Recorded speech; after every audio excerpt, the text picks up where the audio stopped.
ETF index mutual funds నేర్చుకుని stock మార్కెట్లో రాణించాలనుకుంటున్నారా? వెంటనే ఈ నెంబర్కి కాల్ చేయండి.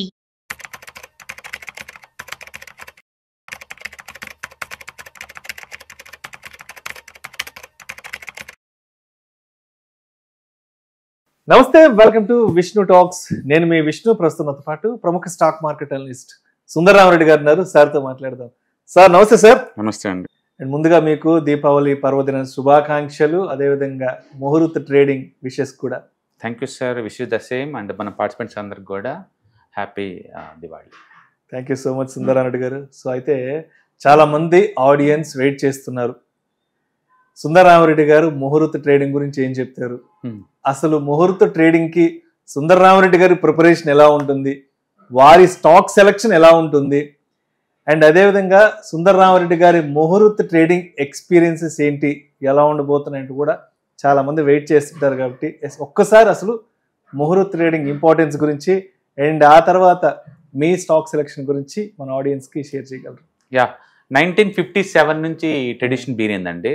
పర్టికులర్గా అందరికి తెలుసు స్టాక్ మార్కెట్స్ అంటే ఎక్కువ గుజరాతీ అండ్ మరాఠీ వాళ్ళు ఎక్కువ ప్రిఫరెన్స్ ఇస్తారు. వాళ్ళు ఏంటంటే ప్రతి దివాళికి కొత్త అకౌంటింగ్ సిస్టమ్ బీన్ అవుతుంది అనమాట వాళ్ళకి.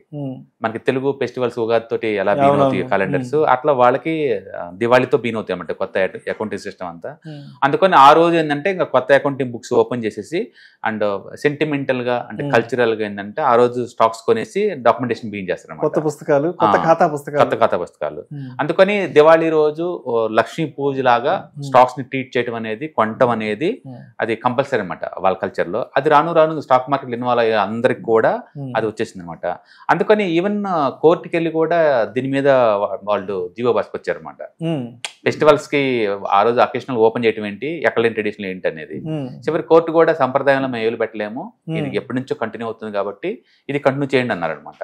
అట్లా ప్రతి సంవత్సరం కూడా ఫెస్టివల్ రోజు మార్కెట్ ఒక 1 hour ఫార్మాలిటీగా ఓపెన్ చేసేసి ఆ రోజు బై చేయడం అనేది 1957 నుంచి వస్తుంది ఇప్పుడు వరకు కూడా. అయితే ఇప్పుడు 2025 స్పెషల్ ఏంటంటే ఎప్పుడు ఈవినింగ్ టైమ్ లో ఉంటది బయట పాటు, ఎప్పుడు 6:30 to 7:30. అవును. ఈసారి 1:45 నుంచి మధ్యాహ్నం 2:45 అనమాట. మధ్యాహ్నం ఫస్ట్ టైం ఇండియన్ హిస్టరీలో ఫస్ట్ టైం నాకు తెలిసి. నేను పార్టిసిపేట్ చేసిన తర్వాత నుంచి, అంతకుముందు ఏం జరిగిందో నాకు అంత ఐడియా లేదు కానీ బట్ ఫస్ట్ టైం అనమాట. సో ప్రీ మార్కెట్ అయితే 1:30కి ఓపెన్ అవుద్దండి. అండ్ బట్ 1:45 నుంచి రిటైలర్స్ అలౌ చేస్తారు. సో 1:45 దగ్గర నుంచి 2:45 వరకు అనమాట. కాబట్టి రిటైలర్స్ ఆ టైంలో కొనుక్కోవచ్చు. బేసికల్గా ఏదైనా సరే ఒక సంప్రదాయం పద్ధతి ఏంటంటే ఆ రోజు కనుక స్టాక్స్ కనుక్కుంటే మంచి శుభం కలిగిద్ది అండ్ ముందు ముందు రోజుల్లో లక్ష్మీదేవి మిమ్మల్ని ఆస్వాదించిద్దని అర్థం. అందుకని చాలా మంది అవును చాలా మంది సెంటిమెంట్లు కొంటారు. నా కెరీర్ స్టార్ట్ అయినప్పుడు కూడా దీనికోసం ఎదురుతో కూర్చునేవాడిని, ఆ రోజే బీన్ చేయడం. బేసికల్గా ఏంటంటే డిమాట్ అకౌంట్లు ఎక్కువ ఓపెన్ చేసేసి ఒక 1 month ముందు ఓపెన్ చేసిన వాళ్ళందరూ కూడా లేదు, సెంటిమెంటల్ గా ఆ రోజు బాగుంటది అని చెప్పేసి ఆ ఫెస్టివల్ రోజే ఫస్ట్ స్టాక్ కొనియటం అనేది అలవాటు అనమాట. ఎన్ని అకౌంట్లు ఉండే ఇండియాలో ఫార్మాలిటీగా ఎంత డియాక్టివేట్ ఉన్నా సరే ఆ ఒక్కరోజు మాత్రం ఒక స్టాక్ అని కొనటం అలవాటు చాలా మందికి. It's honour to the Lakshmi God అనమాట. అట్లా అదనమాట. నేను మొదట్లో లాంగ్ టర్మ్ ఇన్వెస్టర్ కాబట్టి ఆ టైంలో నేను ప్రతి ఫెస్టివల్ కొనేవాడిని. బట్ ఇప్పుడు రాను రాను నా ఎన్ని షార్ట్ టర్మ్ ట్రేడ్స్ అనమాట. 2008 నుంచి నేను లాంగ్ టర్మ్ ఇన్వెస్ట్మెంట్ లిటరల్లీ మానేశాను. ఓన్లీ మ్యూచువల్ ఫండ్స్ తప్ప ఇంకేమీ లాంగ్ టర్మ్ ఉంచుకోనమాట. ఆ టైం వరకు ఏంటంటే ఏదైనా స్టాక్ కొని అంతే ఉంచుకుంటే లాంగ్ టర్మ్ లో మంచి వెల్త్ క్రియేట్ చేసేది అని చెప్పేసి బలంగా నమ్మేవాడిని. అట్లా స్టాక్స్ అంతా ఉంచుకునేవాడిని. అప్పుడు 2008లో ఇన్ఫ్రాస్ట్రక్చర్ స్టాక్స్ చాలా పాపులర్, పర్టికులర్ మన తెలుగు వాళ్ళ కంపెనీస్ చాలా పాపులర్ అనమాట. ఎన్సీసీ ఒకటి, IVRCL ఒకటి, గాయత్రి ప్రాజెక్ట్స్ ఒకటి, ఇట్లా ఇన్ఫ్రాస్ట్రక్చర్లో ఊపుతుంది అనమాట ఆ టైంలో. అందుకని ఆ టైంలో మెజారిటీ నా పోర్ట్ఫోలియో మొత్తం లేదు ఇన్ఫ్రాస్ట్రక్చర్ స్టాక్స్ మీదే ఉన్నాయి.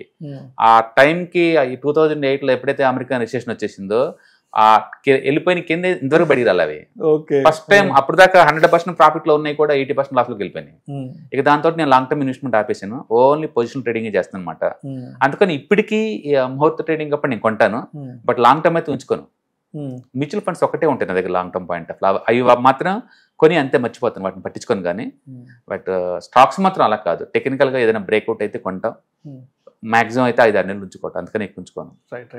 అండ్ అదేవిధంగా స్టాక్స్ విషయానికి వస్తే అంటే ఎటువంటి స్టాక్స్ ప్రిఫర్ చేస్తారు, అంటే బ్లూ చిప్పా, మిడ్ క్యాపా, స్మాల్ క్యాపా ఏంటి అంటే అక్కడ కేటగిరీ సెలక్షన్ అనేది ఎలా ఉంటుంది? ఒకప్పుడైతే నేను అంటే మనకు తెలిసిన పేమెంట్స్ బ్లూ చిప్ కంపెనీస్ కలిపి ఫోకస్ చేసేవాడిని. టీసీఎస్ అను, విప్రో అను, ఇలా మంచి కంపెనీస్ కనపడితే ఆ చార్ట్ పరంగా చూసుకునేవాడిని. ఇది 2008 కాడి నుంచి అయితే. అంతకుముందు అయితే ఏదో Dalal Street and ET wealth and news పేపర్లు మధ్యలో వేస్తుంటారు కదా, అవి చూసేసుకొని స్టోరీ ఏది బాగా నచ్చితే వాటిలో తీసుకోవటం అలవాటు అనమాట. ఇప్పుడైతే అలా కాదు, స్టాక్ పికింగ్ కంప్లీట్ గా మారిపోయింది. ఇప్పుడైతే ఏదైనా సెక్టారు 52 వీక్స్ హైస్ దగ్గరలో ఉన్న సెక్టారు నాకు స్టాక్ కాదు కావాల్సింది, ఆ టోటల్ సెక్టార్ 1 year హై దగ్గర ఉండాలి. అంటే అది హార్డ్ సెక్టార్, అంటే వాటికి ఆపరేషనల్ ప్రాఫిట్ మార్జిన్ బాగా మిగలబోతుంది అనమాట. అలాంటి వాటిలో ఉన్న మంచి ప్యాటర్న్ ఉన్న స్టాక్స్ ని పట్టుకోవటం నాకు ఇష్టం అనమాట ఆ ఏరియాలో. అండ్ ఇప్పుడు ఈ పాయింట్ ఆఫ్ టైంలో అంటే ముత్తూట్ మ్యూచువల్ ఫండ్ ఒకటి బాగుంది, మైక్రో ఫైనాన్స్ ఉంది కదా ముత్తూట్ ఎంఎఫ్, అదొకటి బాగుంది. And even Motilal Oswal stock కూడా బాగుంది. ఈ 2 బాగుంది ప్యాటర్న్ పరంగా. కాబట్టి నేను ఎప్పుడు ప్యాటర్న్ కి ఇంపార్టెన్స్ ఇస్తాను, అంటే షార్ట్ టర్మ్ మీద నేను గేమ్ ఆడతాను తప్ప లాంగ్ టర్మ్ లేదు ఇప్పుడు. అందుకని మోర్ ట్రేడింగ్ లో నేను కొంటాను, బట్ లాంగ్ టర్మ్ అయితే కాదు, షార్ట్ టర్మ్ కోసం ఉంచుకుంటాను. ఓకే. సో అయితే అంటే చాలా మందికి ఒక ఓవర్ ఎక్సైట్మెంట్ ఉంటుంది, ముహూర్త ట్రేడింగ్ రోజు ట్రేడింగ్ చేసేస్తే పెద్ద పెద్ద లాభాలు వచ్చేస్తాయి, లేదంటే పెద్ద ఇన్వెస్ట్మెంట్ పెడదాం అని కొంత ఓవర్ ఎక్సైట్మెంట్తో ఉంటారు. కాబట్టి అంటే ఆ రోజు చేయాల్సిన పనులేంటి, చేయకూడని పనులేంటి, ఆ 1 hour సెషన్లో ఎటువంటి జాగ్రత్తలు తీసుకోవాలి? బేసిక్గా చాలా మంది అంటే సెంటిమెంటల్ కొంటారు తప్ప ఆ రోజు సీరియస్ గా పోర్ట్ఫోలియో క్లోజ్ చేయడం లాంటివి ఉండదండి. మిగతా రోజుల్లానే ఆ రోజు కూడా 1 hour గ్యాప్ 1 hour ట్రేడింగ్ ఉన్నా సరే ఒక్కోసారి పాజిటివ్ క్లోజ్ అవటం, ఒక్కోసారి నెగిటివ్ కూడా క్లోజ్ అవుతుంది ఆ ఫెస్టివల్ రోజు కూడా. అందుకని ఖచ్చితంగా పాజిటివ్ క్లోజ్ అవ్వాలి రూల్ ఏం లేదు. రెండోది తక్కువ టైంలో ఉంటాయి కాబట్టి గ్యాప్ అప్ ఓపెన్ అవుతాయి, ఇంకా అక్కడే ఆగిపోతాయి అనమాట స్టాక్స్ మొత్తం కూడా. అండ్ వరల్డ్ మార్కెట్ ఆ రోజు ఎలా ఉంటే అది రిఫ్లెక్ట్ అవుతూ ఉంటుంది తప్ప ఆ రోజు స్పెషల్గా ఏమి ఉండదు మన మార్కెట్. ఎందుకంటే మన రిటైల్ ఇన్వెస్టర్స్కి అంత స్ట్రెంత్ ఏమి ఉండదు, అండ్ ఇన్స్టిట్యూషన్లో ఎట్టాగో పార్టిసిపేట్ చేయరు ఆ రోజు లీవ్ కాబట్టి వాళ్ళకి. అందుకని స్టాక్స్ ఏదైనా న్యూస్ ఉన్నాయనేమో గ్యాప్ అప్ ఓపెన్ అయ్యి ఆగిపోతాయి. మొత్తం ఏదైనా 1 hour ట్రేడింగ్ కాబట్టి అది సీరియస్ కాకుండా సెంటిమెంటల్ గా 1-2 కొనుక్కోండి. ఏదైనా రెగ్యులర్ రోజు ఏదైతే ఉందో అది కంటిన్యూషన్ అయితే తప్ప ఆ రోజు స్పెషల్ ఏం జరగదు. కాకపోతే కొత్త ఇన్వెస్ట్మెంట్ వాళ్ళకి అదొక మెమొరబుల్ థింగ్. అది చిన్నప్పుడు మన సంక్రాంతి ఫెస్టివల్ ఎట్లా గుర్తుండిపోద్దో దానికి అన్నిటికీ మనం లాజిక్ లో అడగకూడదు. ఆ innocence it self is the beauty అనమాట. అలాగే ఫస్ట్ టైం మీ ఇంట్లో ఎవరన్నా 18 years నిన్న వాళ్ళు కనుకుంటే అకౌంట్లో కనుక ఓపెన్ చేస్తే ఫస్ట్ టైం ఆ రోజు కొంటే ఒక సెంటిమెంటల్ గుర్తుండిపోద్ది ఎప్పుడు స్టార్ట్ అయింది జర్నీ అంటే. ఫస్ట్ ఇన్వెస్ట్మెంట్ నేను పలానా రోజు మెమరబుల్, ఎందుకంటే లక్ష్మీ కటాక్షం దొరికింది కదా, తప్పేం లేదు. మనం ఒక పక్క సంప్రదాయాన్ని గౌరవించుకుంటూ ముందు పోవటం చాలా ఇంపార్టెంట్. మనం అంత తెలుసు అన్నట్టు సెటిల్ అయ్యడానికి ఏం లేదు ఇక్కడ. అంటే మన సంస్కృతి మనకు అర్థం కానంత కాంపిటేటివ్ ఉంటుంది, అంత బ్యూటీ కూడా ఉంటుంది. అది ఉదాహరణ చూడండి, మన వాళ్ళు భూమిని అమ్మద్దు అంటారు, అమ్మకుండా ఉంటే ఇప్పుడు దాకా పుచ్చుకుంటే ఏం జరుగుతుంది మనకు అర్థం ఉంటుంది. కొక్కబెట్లో ఎకరం 100 కోట్లు 170 కోట్లు మనం ఏంటంటే ఎంతకాలం పెరగలేదు కదా మనం అనుకుంటా ఉంటాం. అలాగే గోల్డ్ ఉంచుకుంటే అది స్త్రీ ధనం కింద ఇస్తా ఉంటారు. వాళ్ళు ఎందుకు ఇస్తున్నారు అనేది 25లోనే అర్థమైంది మనకి. ఈ రోజు 1,30,000 1,40,000 10 గ్రాములు అండి. వెండి విషయానికి వస్తే 2 లక్షలు దాటిపోతుంది. అవును, వాళ్ళు ఎందుకు అది స్త్రీ ధనం కింద స్త్రీకి పర్మనెంట్ గా ఎందుకు ఇచ్చారనేది మనకి ఇప్పుడు అర్థమైంది. అందుకని కొన్నిసార్లు మనం పూర్వీకులు పెట్టిన పద్ధతులు ఆ సంప్రదాయాలు లాజిక్ లో మనకు అందదు, but it's good for society. దాన్ని ఆచరించే వాళ్ళకి ఎప్పుడు మంచి జరిగింది. అందుకని ఆ రోజు సెంటిమెంటల్ గా ఒకటి కొనుక్కోవడం ద్వారా మనకు పోయేది ఏం లేదు.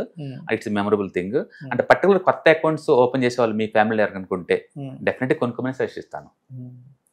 అండ్ అదేవిధంగా ఆ రోజు ఫ్యూచర్స్ అండ్ ఆప్షన్స్ చేయొచ్చా, అండ్ ఆ రోజు ఎన్ఆర్ఐలు పార్టిసిపేట్ చేయొచ్చు అంటే కూడా చాలా మంది కొన్ని బేసిక్ క్వశ్చన్స్ అడుగుతారు. చేసుకోవచ్చు అండి. మీరు రెగ్యులర్ ట్రేడింగ్ యాక్టివిటీ ఏదైతే ఉందో ఆ రోజు కూడా కంటిన్యూ చేసుకోవచ్చు. కాకపోతే ఆ రోజు 1 hour ఉంటుంది కాబట్టి వాలటిలిటీ ఎక్కువ ఉంటుంది. మీరు ఎఫ్ఎండ్ జోలిపోయేవాళ్ళు నెక్స్ట్ రోజు మళ్ళీ హాలిడే ఉంటుంది. అందుకని ఇది అవసరమా అంటే బెటర్ టు అవాయిడ్ అనమాట. ఎందుకంటే ఇది ట్యూస్డే నడుస్తుంది ఇది, and Wednesday holiday, and Thursday తర్వాత మళ్ళీ ఫ్రైడే 2 days మళ్ళీ వీకెండ్ వచ్చేస్తుంది. కాబట్టి బెటర్ టు అవాయిడ్ అని చెప్తాను. ఫీచర్స్ అండ్ ఆప్షన్స్ లాంటివి అయితే. స్టాక్స్ అయితే సెంటిమెంటల్ ఖచ్చితంగా అందరు కొనుక్కోండి అంటాను, ఎందుకంటే అది మన సంప్రదాయం కాబట్టి. అండ్ రెండోది మిగతా రోజుల్లోనే ఈ రోజులో ట్రీట్ చేయండి అంతే. అండ్ గుర్తుపెట్టుకోవాల్సింది ఏంటంటే మధ్యాహ్నం 1:45కి ఓపెన్ అవుతుంది సార్ ఫస్ట్ టైం. ఈవినింగ్ టైంలో ఎంచక్క మనం దివాళీలో వెలుచుకుంటే ఎంజాయ్ చేయొచ్చు. ఎప్పుడైతే అది ఇది కలిపి ఉంటుంది, ఈసారి మొత్తం దీన్ని సపరేట్ చేశారు ఫస్ట్ టైం. అండ్ ఇంకొక విషయం ఏంటంటే ముందుగానే మన బ్యాంక్ అకౌంట్ నుంచి మన ట్రేడింగ్ అకౌంట్ ఆ డిమాట్ అకౌంట్కి అమౌంట్ లోడ్ చేసి పెట్టుకోవాలి. అండ్ ముందే ఎటువంటి స్టాక్స్ కొనాలనుకుంటున్నావు ఏంటనేది కూడా ఒక 3-4 days ముందే ఒక పెన్ను పేపర్ తీసుకొని దానికి సంబంధించిన కొంత వర్కౌట్ చేసుకొని మన అడ్వైజర్ని సంప్రదించి దాంట్లో ఉన్న లాభ నష్టాలు ఏంటి, రిస్క్ అపెటైట్ ఏంటనేది కూడా ఒక 3-4 days బిఫోరే మనం చేసుకుంటే ఆ రోజు మధ్యాహ్నానికి హడావిడి లేకుండా టెన్షన్ లేకుండా మనం ప్రశాంతంగా కూడా ఆ రోజు ముహూర్త ట్రేడింగ్ ఈవెంట్ లో పార్టిసిపేట్ చేయొచ్చు. అవును. సో October 21 మధ్యాహ్నం October. 1:45 నుంచి అండ్ 2:45 మధ్యలో ముహూర్త ట్రేడింగ్ అనమాట. శాంపిల్ కోసం అయినా సరే, సెంటిమెంట్ కోసం అయినా సరే, అలా ఒక స్టాక్ మీకు నచ్చింది మీరు కనుక్కోండి. Thank you sir, thank you so much Sundara Reddy గారు. మీ స్టైల్ ఆఫ్ ముహూర్త ట్రేడింగ్ ఎలా ఉంటుంది అండ్ ఎప్పటి నుంచి మీరు అసలు ముహూర్త ట్రేడింగ్ లో ఉన్నారు అండ్ మీ ఎక్స్పీరియన్సెస్ ఏంటో నాకు కొంచెం చాలా చక్కగా మన ఆడియన్స్ తో పంచుకున్నారు. Thank you so much. Thank you. Hi, stock మార్కెట్లో వాలటిలిటీకి దూరంగా ఉంటున్నారా? పోర్ట్ఫోలియోస్ అన్ని కూడా రెడ్ లో ఉండి బ్లీడ్ అవుతున్నాయా? అంటే స్టాక్ మార్కెట్లో ఉండి సస్టైనబిలిటీ ఉన్న బిజినెస్ మోడల్ లాగా, లేదా స్టాక్ మార్కెట్ లాంగ్ టర్మ్ లో మంచి వెల్త్ క్రియేట్ చేసుకునేలాగా ప్లానింగ్స్ ఏమైనా ఉన్నాయా? అయితే అలాంటి వాళ్ళ కోసం ఈ ప్రోగ్రామ్ అండి. ETFs, index funds and mutual funds. మా స్టాక్ మార్కెట్లో ఉండి కూడా సెక్యూర్ వేలో మనీ మేక్ చేసుకునే పద్ధతి ఏదైనా ఉందంటే రిటైలర్స్ కి ఈ మూడే అనమాట. దీంట్లో కాంప్రహెన్సివ్ గా మీకు ట్రైనింగ్ అండ్ గైడెన్స్ దొరుకుతుంది. అండ్ వీకెండ్స్ లో జరిగే ఈ ప్రోగ్రామ్ లో అటెండ్ అవడం ద్వారా ETFs, index funds and mutual funds లో మీ నాలెడ్జ్ పెంచుకోండి. మీ పోర్ట్ఫోలియో మీరే మెయింటైన్ చేయడం ద్వారా ఇయర్లీ యావరేజ్ మీద 20 to 30% మనీ మేక్ చేసుకోండి. All the best. Thank you.